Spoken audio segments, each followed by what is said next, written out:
이 대표가 검찰 출석 이제 이틀 앞으로 다가왔죠. 소환을 앞두고 대장동 일당들의 과거 발언이 다시금 조명을 받고 있습니다. 그중에서도 남욱 변호사가 검찰에서 김만배가 천화동인 1호는 그분 것이라고 했던 그 진술에 관심이 쏠리고 있습니다. 관련해서 김만배 씨의 목소리 먼저 확인해 보겠습니다. 천화동인 1호 실소유주 누굽니까? 그거는 바로 접니다. 그분이 누구예요?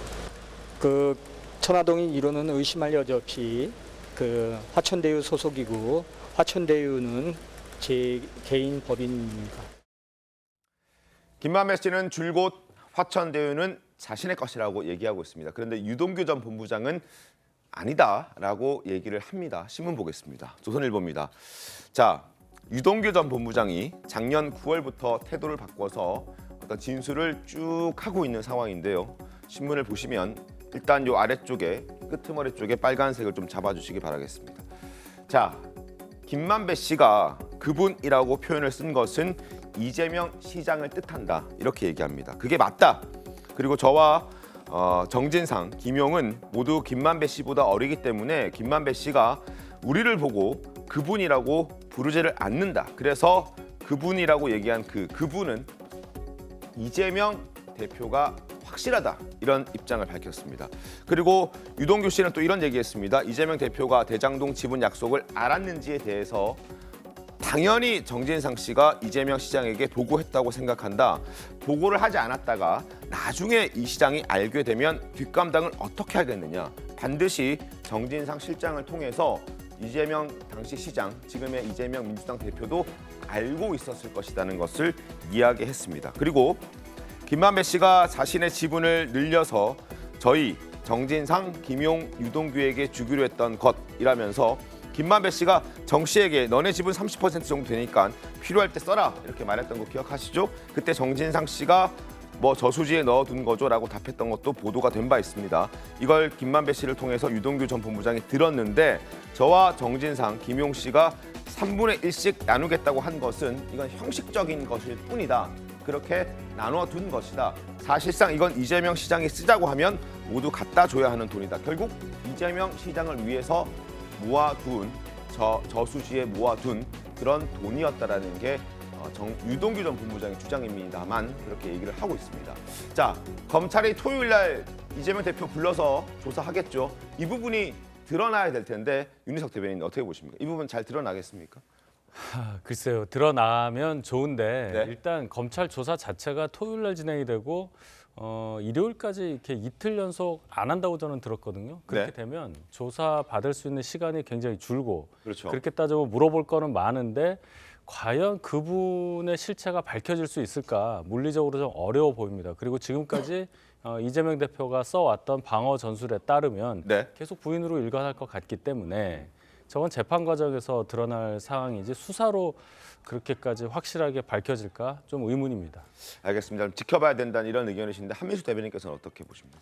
저는 그 유동규 씨를 보면은 네. 우리 국민들이 자칫 헷갈리면 저분이 무슨 공익제보자인 줄 알 것 같아요. 전혀 그렇지 않지 않습니까? 택지개발 비리 의혹의 주범 중에 하나라고 할 수 있는 대장동 일당의 핵심이에요. 네. 근데 이분이 저는 누군가가 기획을 하지 않나 하는 의심을 해봐요. 잠시 언론에서 사라지거나 좀 판이 좀 이상할 것 같으면 등장을 한다 이런 등장을 해요. 거죠? 언론에 신문 방송에 자주 등장을 하고요. 이 말씀을 한번 들어보십시오. 유동규 씨 불구속을 놓고 재판과 딜을 하는 것 같더라. 유동규 씨 진술에 여러 의문점이 있어요. 제 얘기 아닙니다. 서울중앙지법의 부장판사 얘기입니다. 재판 과정에서. 네.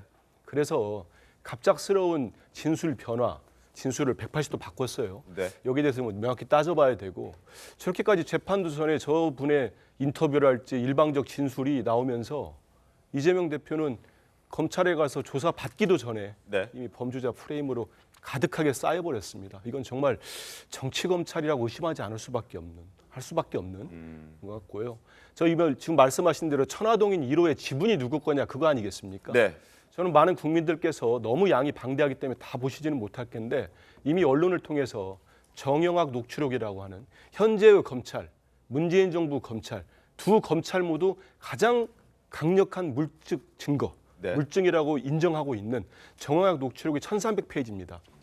공개되어 있으니까 보시면 좋을 것 같은데 다 볼 수가 없으니까 핵심만 말씀드리면 정황학 녹취록의 핵심은 뭐냐면요. 남욱과 김만배가 지분을 놓고 수년간 다투는 내용을 정영학 회계사가 녹취한 겁니다. 그러면 만약에 한두 푼도 아니고 428억 천화동인 1호에 지분이 정진상과 김용 소유라면은 한 번은 나와야 되지 않겠습니까? 그 1300페이지 중에 한 번도 없습니다. 유일하게 나오는 게 유동규 내 거야. 부인에게도 얘기하지 마. 그랬더니 유동규 씨가 2층도 모르게 해야 되죠. 2층이 성남시청 2층입니다. 거기에는 이재명 시장이 있는데. 네네. 그래서 이런 것들을 보면은 저런 너무 일방적 주장이 횡행하고 있는데 진실은 밝혀질 거다 이런 생각을 합니다. 알겠습니다. 검찰 수사 과정을 좀 지켜보겠습니다.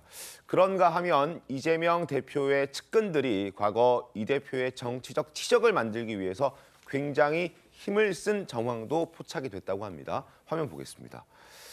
자, JTBC 보도에 따르면 정진상 전 실장이 이명박의 청계천처럼 이재명도 대표적인 성공 사례가 하나는 있어야겠다. 그걸 제1공단이라고 얘기를 하고 있는 겁니다. 자, 이명박 대선 때 대통령이 된 이유가 청계천, 딱 랜드마크가 있지 않았느냐. 이재명도 그러면 제1공단 공원화, 이걸 랜드마크로 만들어야겠다. 그래야 정치적으로 굉장한 이득을 얻을 것이다. 이렇게 얘기를 합니다. 그리고 대장동의 사람들 뭐 다 따져봐야 고작 400표 정도밖에 안 되는데 그걸 신경 쓰지 말고 다른 쪽에서 신경을 쓰자. 그리고 이재명 시장도 그런 식으로 하면서 다 호응을 했다라고 유동규 전 본부장이 이야기를 했다고 하는군요. 자, 당시 이재명 대표 어떤 얘기가 있는지 들어보겠습니다. 1공단 지역은 공원으로 만들고 대장동 지역은 개발해서 이제 주거나 이런 걸로 하면 시 입장에서는 더 이상 뭐 특별히 남기지 않아도 됩니다. 제3의 회사를 만드는데 그 회사의 지분 51%는 시가 가져요. 결국 시에게 이득을 남기지 않더라도 자신의 정치적 이득을 얻는다면 그건 충분하다. 뭐 이런 입장을 얘기했던 것 같고요. 그래서 검찰은 이걸 위해서 대장동 일당들에게 특혜를 줬다라고 판단하고 있는 것 같습니다. 이상희 교수님 어떻게 보셨습니까? 저는 뭐 개인적으로 성남에 살고 있기 때문에 네. 이 부분에 대해서 예전부터 많이 있었던 그런 얘기들이라고 볼 수가 있습니다. 일단 유동규 전 기획본부장의 발언 이것을 보면은 실제적으로 정치권 언저리에 있는 사람들이라든가 네. 또 정치를 조금 이해한다는 분들은 대부분 쉽게 납득이 갈 수 있는 얘기죠. 즉 다시 말씀을 드리자면 제 말이 사실 그대로라 그러면 대장동 사건은 정치에 의한 정치를 위한 부패 사건이다. 이렇게 해외 단언을 할 수가 있는 것입니다. 네.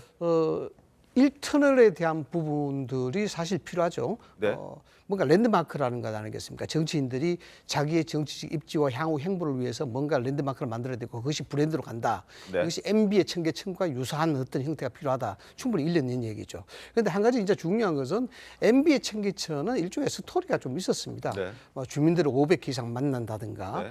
또는 여기에 대해서 상당한 열정과 땀을 쏟아야 되는 어떤 배경에 기반이 된 스토리가 있었는데 실질적으로 1단지를 1공단을 공헌하는 것들은 단순한 어떤 정치적인 시도로 볼 수밖에 없는 것이죠. 저기에는 어떤 스토리가 나올 수도 없는 것인데 이걸 만들려고 그러니까 네. 돈이 필요가 했었고 네. 돈을 필요하기 위해서는 대장동 개발을 통한 거기서 수익을 재원을 충당하겠다 이런 어떤 것으로 해석이 되는 것이죠. 그래서 뭐 어제 많이 보도가 됐습니다만 실질적으로 성남시 1공단 재원 확보를 위해서 대장동을 개발해야 되고 또 대장동 일당들은 여기에 대해서 서판교 터널을 뚫어야만이 네, 또 이득을 여기에 또. 뭐 분양이 아주 용이할 수가 있다. 그다음에 임대주택 비율을 많이 낮춰달라는 부분. 그다음에 용적률을 낮춰달라는 부분. 네. 이런 부분들이 거의 다 수용이 돼 있지 않습니까? 그런 걸로 봤을 때 이 부분들은 상식적으로 또 정치적으로 우리가 이해해 본다 그러면 충분히 일리 있는 그런 얘기라고 할 수가 있는 거죠. 알겠습니다. 이 부분도 이제 검찰 수사로 좀 드러나야 할 진위 여부를 판단해야 할 것 같습니다.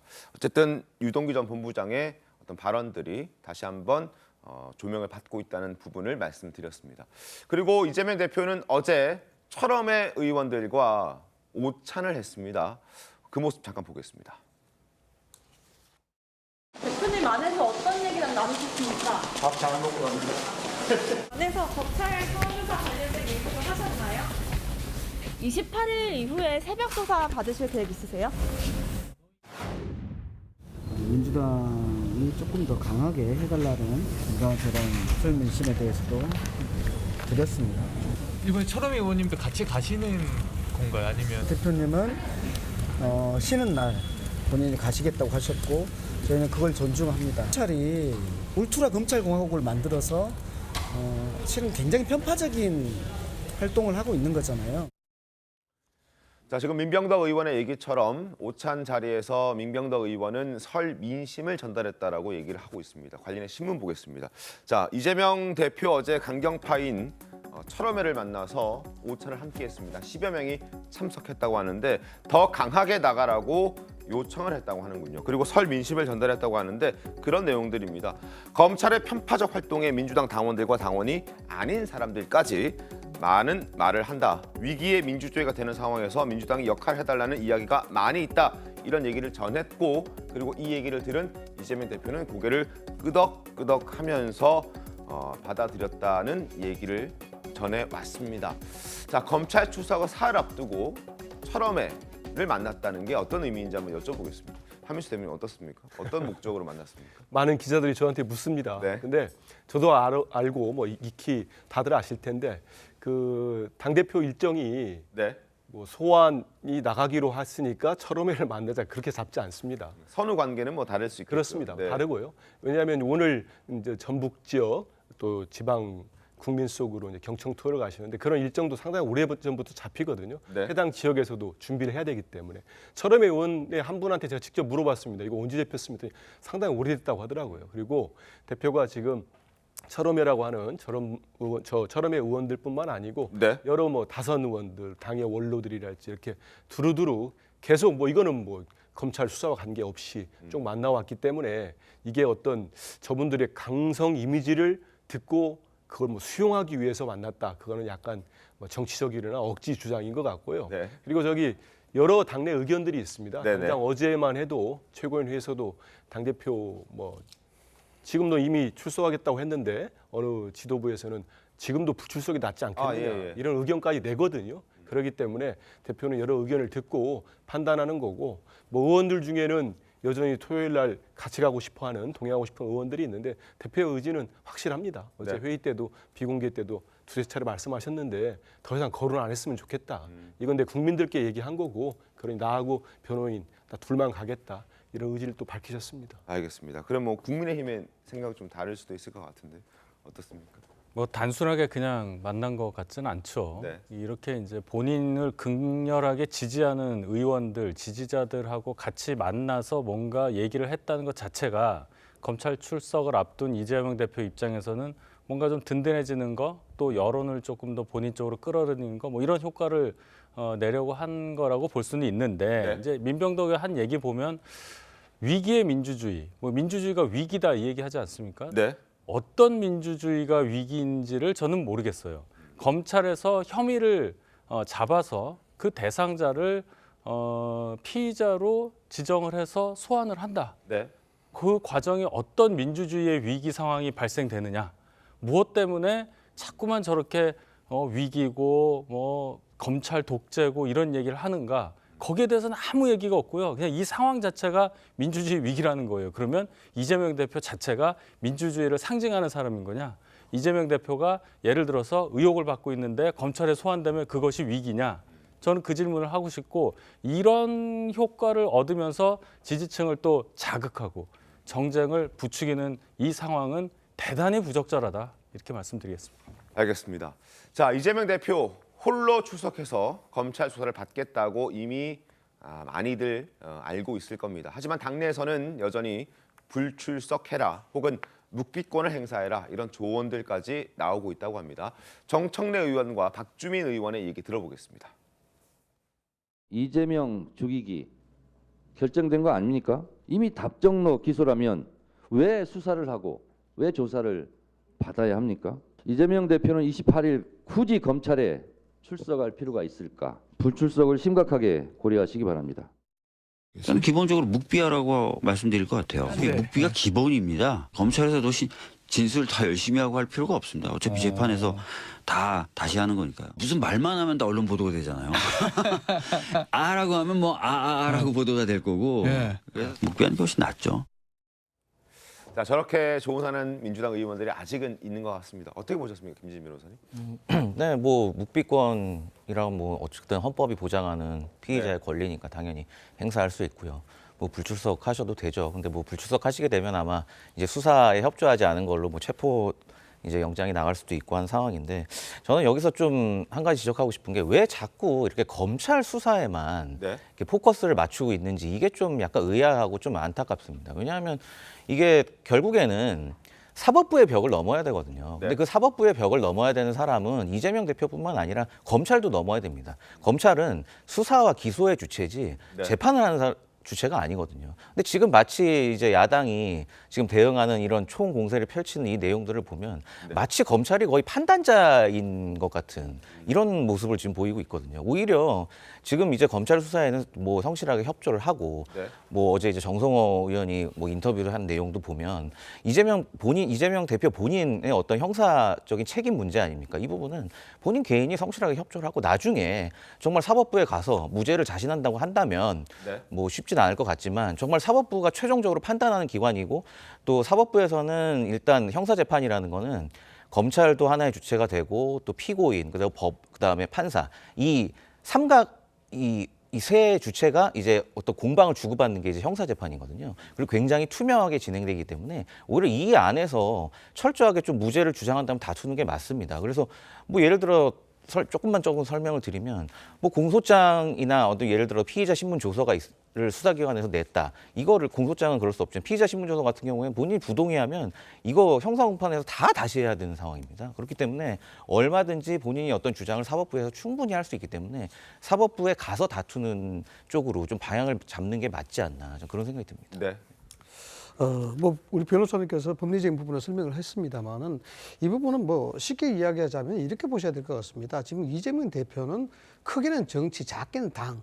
이것을 볼모로 잡고 있는 것이다라고 봐야 되는 것입니다. 정치와 이것이 당을 볼모로 잡고 있는 것이죠. 다시 한번 말씀을 드리자 그러면은 지금 자신에게 향하는 검찰의 수사는 상당한 정치적 탄압이다. 이런 부분에 있어서 범죄적 혐의가 아니라 이거는 정치에 대한 위기이고 민주주의에 대한 위기다. 이런 식으로 프레임을 전환시키는 것이죠. 즉 다시 말씀을 드리자 그러면은 여론을 희석시키는 여론 전략 중에 하나다. 이렇게 이제 이해하시면 될 것 같고요. 뭐 그런 것들이 최근에 많이 나타나고 있지 않습니까? 민주당이 사법 리스크와 관련해서 조봉환 선생이라든가 김대중 선생이라든가 네. 전 대통령이라든가 또 심지어는 김영삼 YS까지 지금 거론이 되고 있습니다. 이런 것들을 굳이 부적절하게 대입시키는 이유 자체가 네. 지금 위기 사법 리스크를 탈피하고자 하는 여론의 희석 작업의 다름 아니다. 이렇게 봐야 되는 것이고요.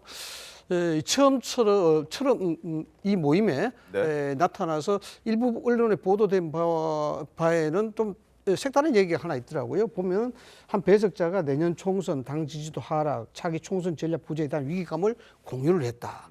여기에 대해서 새로운 인물이 성장할 수 있도록 이 대표가 판을 깔아야 된다. 이런 워딩이 나왔단 말이죠. 이런 것들은 어제 만나는 그런 모임 자체가 상당한 다양한 성격을 띠고 있다라고 봐야 되는 것입니다. 뭐냐 그러면은 지금 사법 리스크를 두고 민주당 내부의 갈등이 많이 야기되고 있는 상황에서 네. 실질적으로 이 비명계라든가 반명계 이런 쪽에서는 당의 헤게모니에 대한 부분들이 대두가 될 수가 있는 것이죠. 그런 측면에서 향후에 이 총선 앞둔 상황에서 당의 헤게모니를 어떻게 가져가야 될 것인가 이런 깊은 얘기까지 저는 있었지 않겠느냐라고 이제 짐작을 할 수가 있습니다. 알겠습니다. 자, 여론조사 하나 보여드릴 텐데요. 화면 보면서 바로 설명드리겠습니다. 어떤 여론조사 결과인지 보시죠. 이재명 대표가 기소가 되면 거취는 어떻게 해야 하느냐라고 YTN이 의뢰를 했습니다. 전국 2,002명을 대상으로 했을 때는 사퇴가 63.8%, 유지해야 한다가 27.9%였습니다. 사퇴해야 된다는 게 압도적으로 높죠. 그러나 민주당 지지층으로 규모를 좀 줄여보면, 특화해보면 사퇴는 33.4%, 대폭 줄어들고 당대표직을 유지해야 된다는 의견이 60.7%, 반대로 늘어납니다. 장윤 변호사님, 네. 결과 어떻게 좀 보셨습니까? 사실 민주당 지지층 중에 기류는 그런 부분이 있죠. 이 부분은 정치적 수사인 측면을 배제할 수가 없습니다. 네. 실제로 일반 사건과 동일하게 다루고 있지 않습니다. 정말 수년간 들여다보고 있고 검사 60명이 투입됐습니다. 검사 민생 사건, 지금 전세 왕이라고 해가지고 많은 서민들이 고통받고 있지 않습니까? 네. 그 수사와 관련해서 시효를 놓쳤습니다. 있을 수가 없는 일입니다. 공소시효를 놓쳐서 공인중개사법 위반으로는 기소조차 하지 못한 게 지금 현실의 검찰입니다. 그런데 이 수사에 어떻게 응하고 있습니까? 60명을 넘게 투입하고 있고 수년간 들여다보고 있고 실시간으로 수사 상황은 언론에 노출되고 있습니다. 이게 정치인 이재명을 제거한다면, 없앤다면 이 수사 내용, 이런 이례적인 부분 설명되지 않습니다. 그렇기 때문에 민주당 지지층은 뭐 내부에서는 이런 기소로, 수사로 인해 가지고 분열이 있을 거 아니냐? 아마 그러기 어려울 겁니다. 왜냐하면 검찰이 외부 환경을 하나의 대응해야 되는 대상자로 만들고 있기 때문에 그렇습니다. 이 지표가 그런 상황을 여실히 보여주고 있다고 생각합니다. 알겠습니다. 어쨌든 전국 일반 국민을 대상으로 했던 결과와 민주당 지지층으로 했던 결과는 확연한 차이가 있다는 점을 말씀을 드렸습니다. 그리고 또 하나 더, 황운하 의원, 철험의 소속 의원이기도 한데요. 이재명 대표에 대해서 이렇게 얘기를 했습니다. 자, 한동훈 법무장관을 향한 비판의 목소리를 냈는데 검찰이 깡패까지 잡겠다며 설쳐대는 나라를 이상 국가로 여기거나 제멋대로 검찰권 행사를 법치주의로 생각하는 이상한 검사가 어쩌다가 법무부 장관이 됐는지 참으로 한심스럽다는 취지의 얘기를 했습니다. 그동안 한동훈 법무부 장관은 이러한 민주당의 반발에도 불구하고 이재명 대표와 관련된 수사의 정당성을 주장해 왔습니다. 한정환의 발언까지 들어보겠습니다. 맥락에 맞지 않는 공허한 음모론이나 다수당의 힘자랑 뒤에 숨을 단계는 이미 오래전에 지냈다고 생각합니다. 그게 이제 그분을 포함해서 민주당이 말씀하시는 당당하게 수사에 임하는 거 아닐까 생각합니다.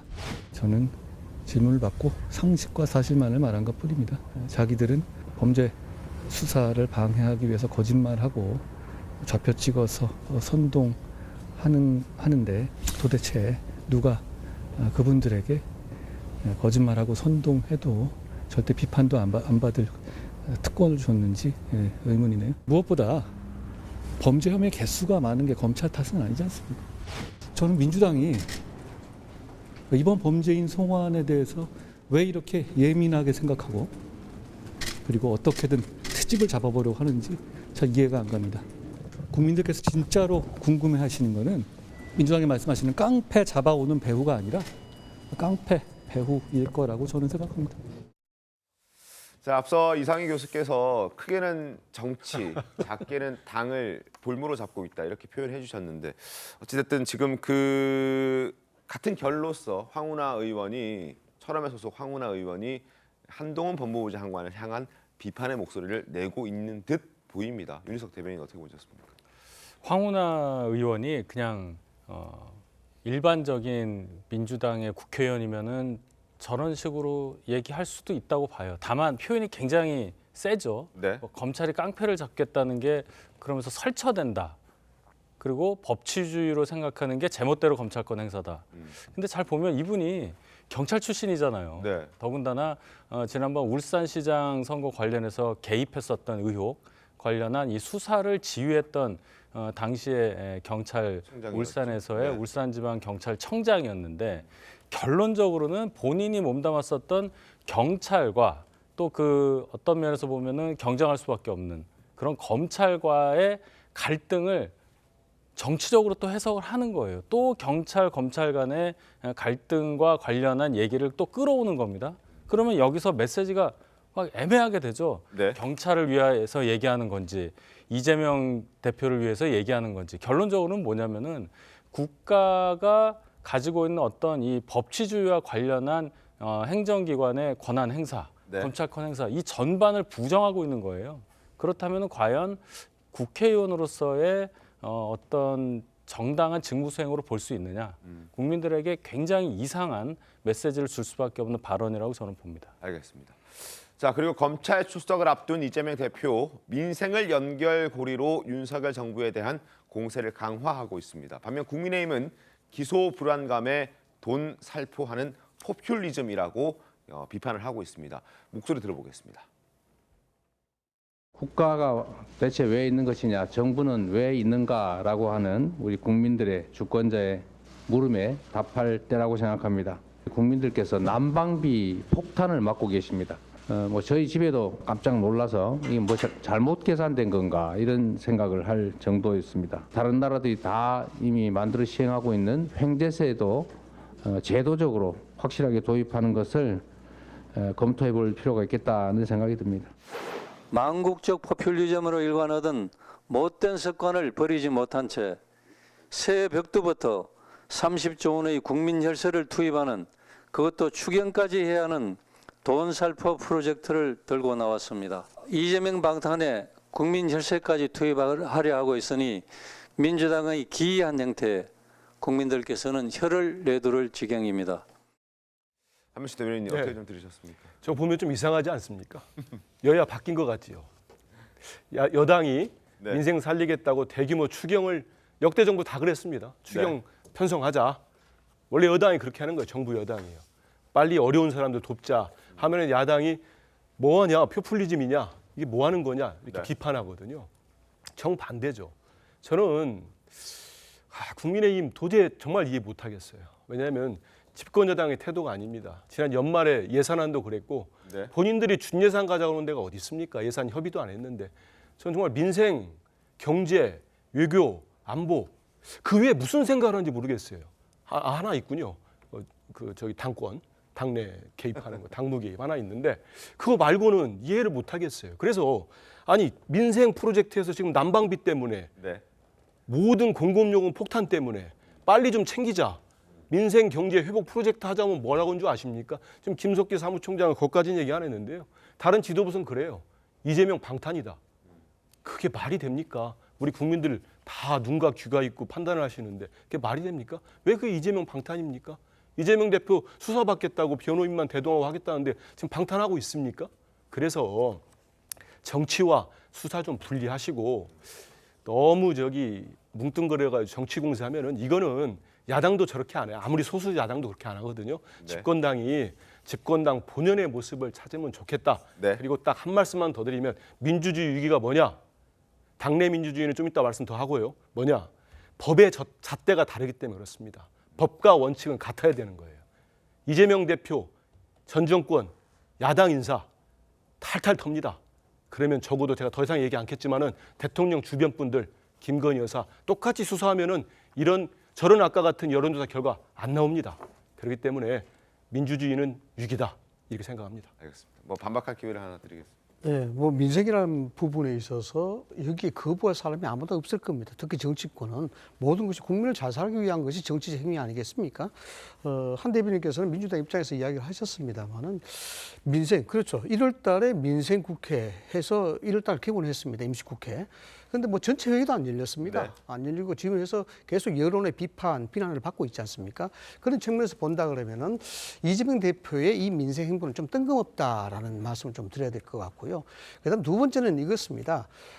뭐 당대표든 대통령이든 지도자의 소위 이런 얘기들은 신뢰성이 있어야 됩니다. 신뢰성이 있어야 되는데 과연 이재명 대표가 지금 이야기하는 이런 어떤 난방비 폭탄에 대한 부분이라든가 추경에 대한 부분 이런 것들이 서민들에게 직접적으로 다가갈 수 있는 신뢰감을 지금 줄 수 있느냐? 아니거든요. 그것보다 더 큰 것이 사법 리스크입니다. 그 당면한 문제부터 해결해야만이 이 지도자의 얘기, 당대표의 얘기는 신뢰성을 갖고 접근할 수 있다. 이런 얘기고요. 그다음 마지막으로 짚어봐야 될 부분들은 실질적으로 이 횡재세도 뭐 도입해야 된다 그러지 않습니까? 이런 것들은 이게 뭐냐 그러면은 한마디로 말씀을 추격해서 이야기 드린다면은 이재명 대표는 사법 리스크를 죽이기 위한 에드벨론을 떼우고 있는 겁니다.